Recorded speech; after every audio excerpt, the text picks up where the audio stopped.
His mother told me to look past his eyes and into his heart. So that's what I did. Navigating my way through the gates of his rib cage and into his heart. A fire energy source for heating up his coldest days, but today it was an icebox.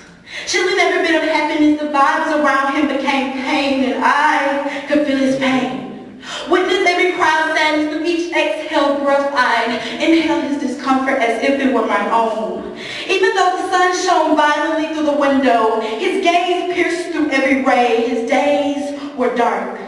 Wish that I could rebirth him into a 2020 world where sometimes his nights will be days, and when the sun shines, he thinks twice about the aim of his gaze. I try to convince him that every time he wakes up, it isn't always nighttime, but he never had the privilege to witness the sun shine, so I fumbled over ways to explain.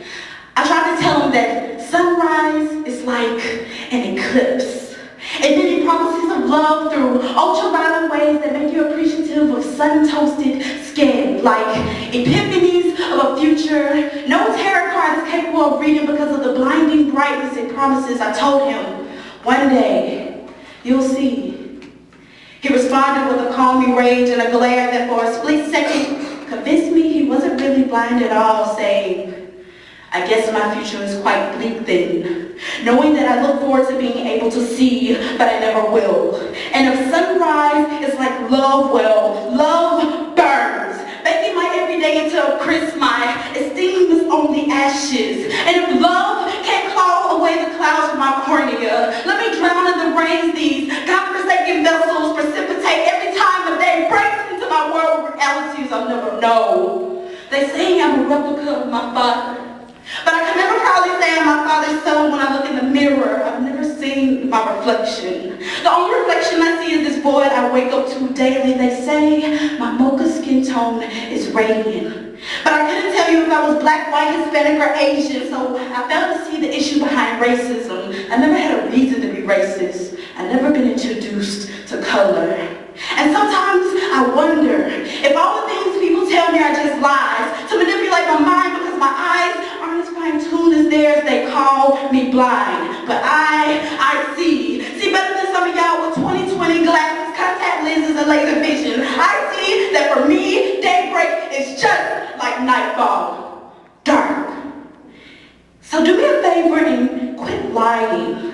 Because if I could, I'd tell every other blind kid in Alabama that if they're ever looking for a daybreak like sunrises over the horizons of calm water, they'll never find it. Because it's nothing like they tell us. Thank you.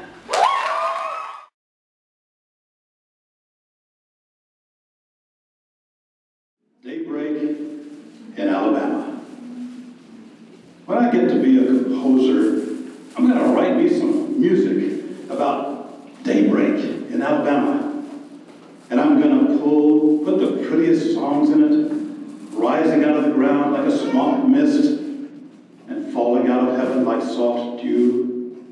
I'm going to put some tall trees in it, and the scent of pine needles and the smell of red clay after rain, and long red necks, and poppy-colored faces, and big brown arms, and the field daisy eyes of black and white, black people.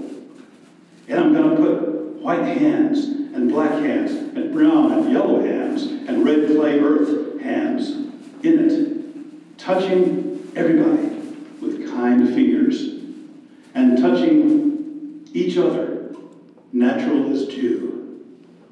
In the dawn of music,